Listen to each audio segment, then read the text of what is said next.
Monday Night Raw, Monday Night Raw, Monday Night Raw. How did y'all like it?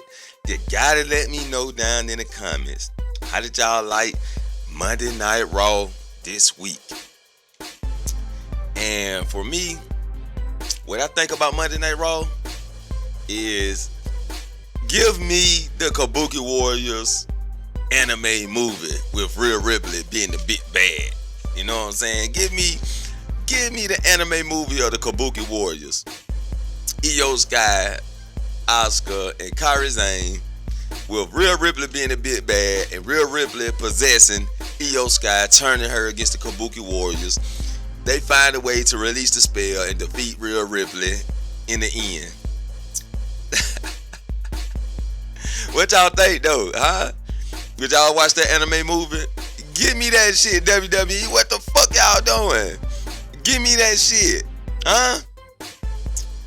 Anyway, I be the main event. Welcome to the main event. This is the most unhinged wrestling podcast on YouTube. Hit that like button. Subscribe to the channel if you're new. This is your Monday Night Raw review. So Roman kicks off the show. He letting everybody know why he's not in the Fatal 4-Way match. Because everybody been complaining why is Jey Uso in there and Roman's not. And I told y'all, subscribe to the channel. Share this stuff out. Share it out. Because I told y'all, Roman Reigns got to go through the build-up story. He going through the Street Fighter story.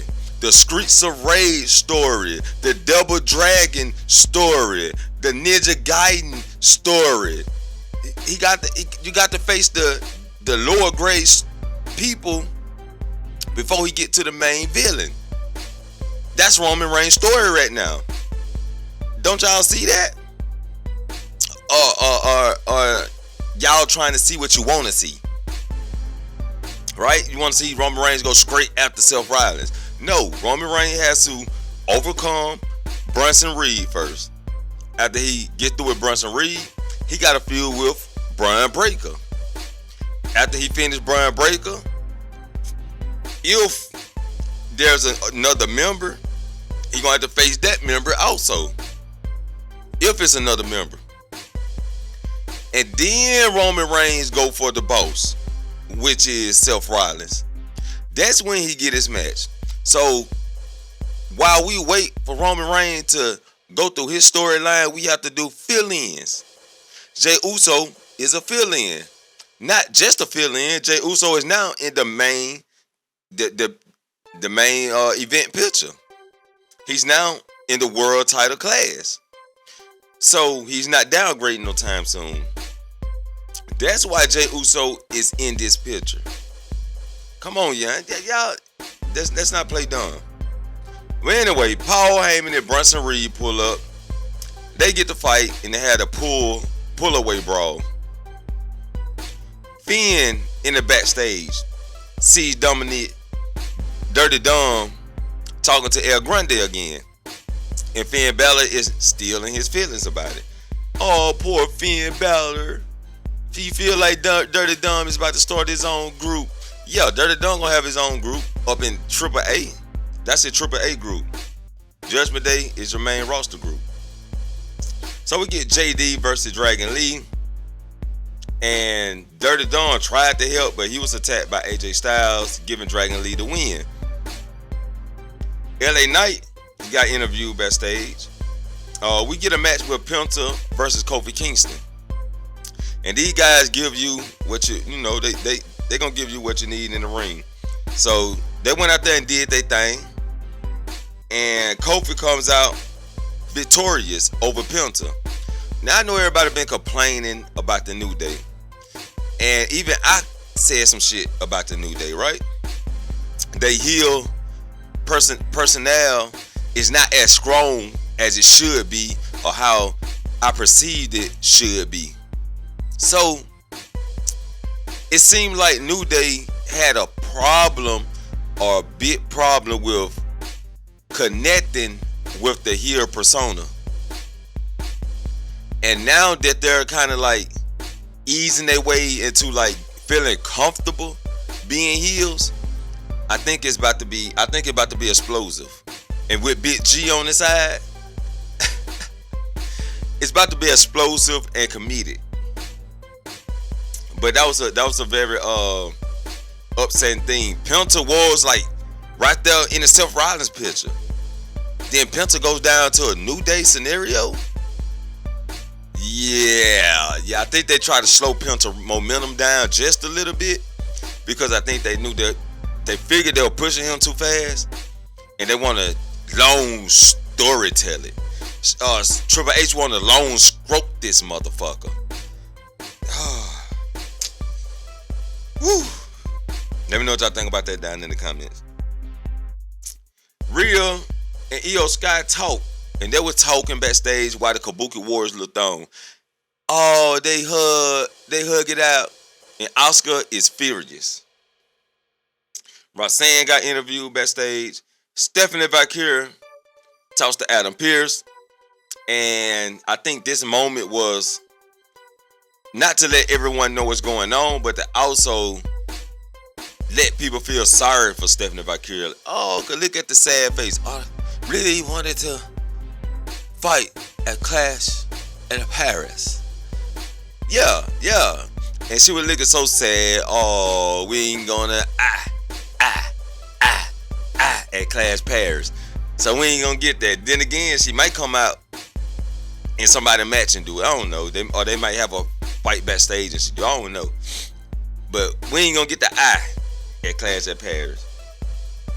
Becky comes out, and then Nikki pulled up. Now Becky was in the ring doing her thing. Then Nikki comes out, and since Nikki didn't do her dance for me, I'm gonna skip this segment. CM Punk gets interviewed backstage. Then Roxy versus Rhea Ripley happens after that. Rhea Ripley defeats Roxanne, which I think Roxanne should have defeated Rhea, but we all know how that go. We already had Rhea Ripley get pinned by Naomi, but we gotta admit, Naomi on top, she deserves to pin any one of them women in the backstage. So we get a post-match beatdown, and then Io Sky comes and help out Rhea Ripley. Bronson Reed was backstage, like one. You know how when one of them kids at school get mad, they get mad, and then they start like overdoing it, and you gotta be like, calm down, man, just calm. You know what I'm saying? That's how Bronson Reed was. He was all, I'm gonna get him, I'm gonna tsunami him, yes, I'm gonna get him. He all backstage pumped up and hyped up, looking crazy, eyes bucked like he done snorted some pink cocaine, right? And Seth Rollins were hyping him up. But the key thing to this segment was Brian Breaker face expression.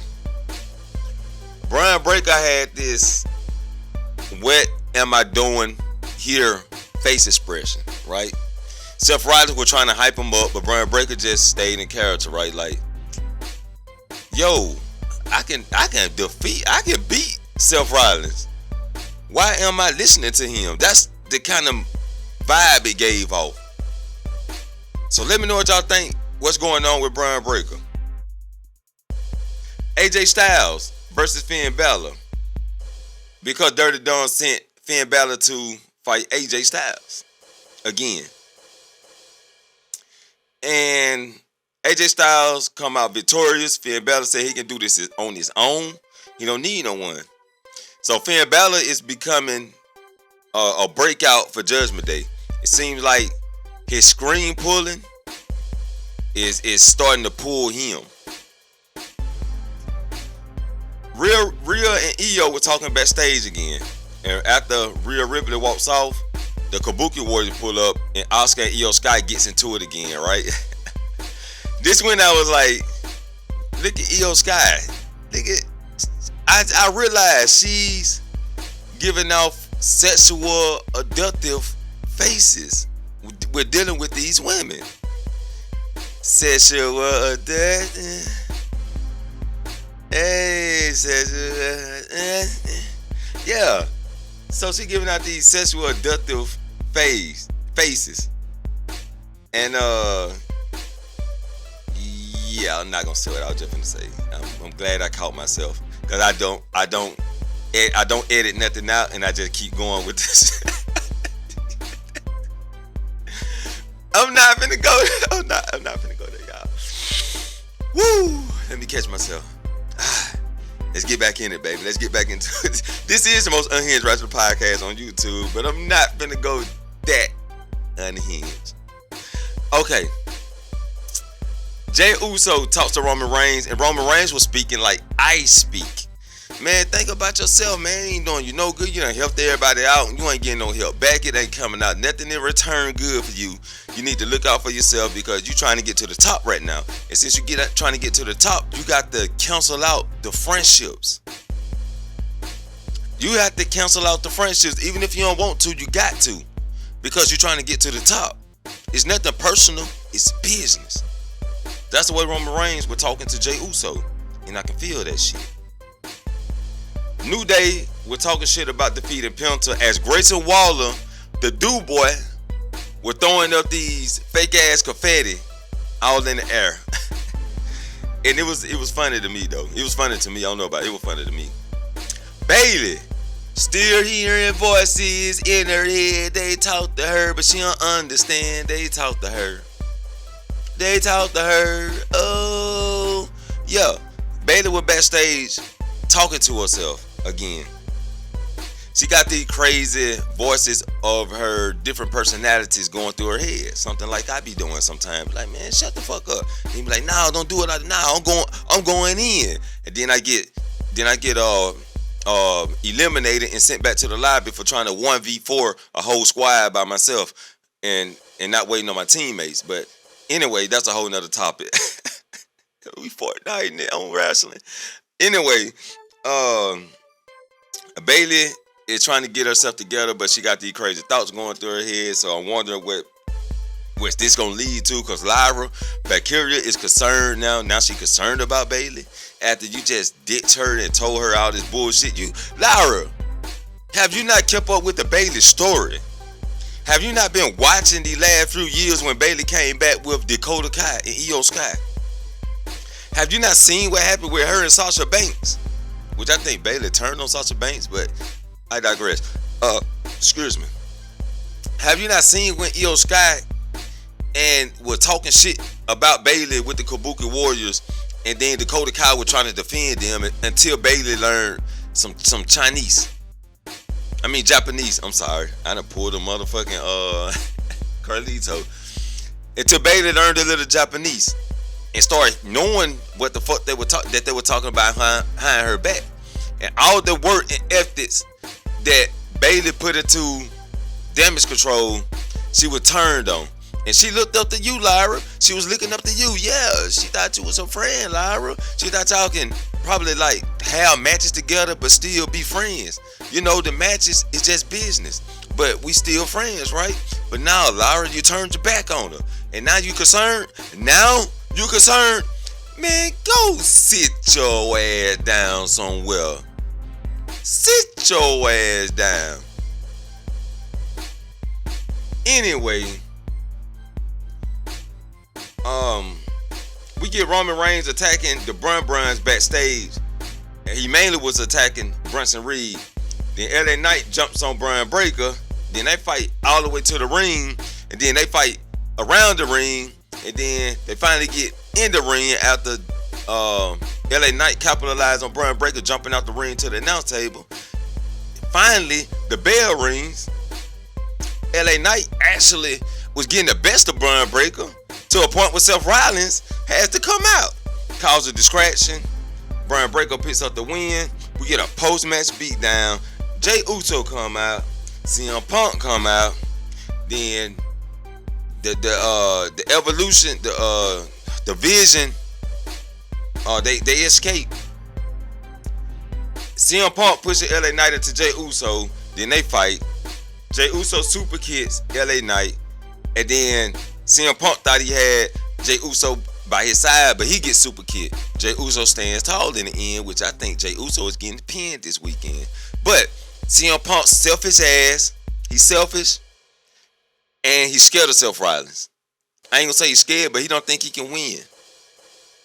So, CM Punk plan is one of us takes the belt from Seth Rollins. If it's not me, I feel more better taking the belt off of one of y'all.